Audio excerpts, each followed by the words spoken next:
اللہ تعالیٰ ان لوگوں سے محبت کرتا ہے جو اپنے آپ کو چھپا کے رکھتے ہیں، جو اللہ تعالیٰ کے ساتھ اپنا کنیکشن سٹرونگ کرتے ہیں. کیونکہ آپ اگر کوئی چیز لوگوں کو دکھاتے ہیں، آپ کو لوگوں کی واہ واہ چاہیے، لوگ آپ کی واہ واہ کریں کہ قیامت کا دن ہو کہ اللہ تعالیٰ سب کے سامنے یہ کہیں کہ یہ میرا بندہ تھا کہ جس نے سب سے چھپتے ہوئے راتوں کو اٹھ کے میری عبادت کی. اور اللہ تعالیٰ کو ایسی عبادت بڑی پسند ہے.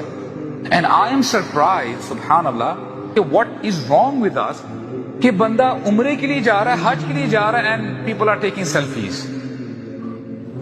Right؟ تو اللہ تعالیٰ ہمیں اپنے نیک اعمال کو زیادہ سے زیادہ چھپانے کی توفیق عطا فرمائے، کیونکہ ہمیں اجر صرف اللہ تعالیٰ نے دینا ہے. ایسا نہ ہو کہ اس کے اندر ریا آ جائے اور وہ ہمارا عمل ضائع ہو جائے، والعیاذ باللہ. اللہ تعالیٰ ہمیں محفوظ رکھے.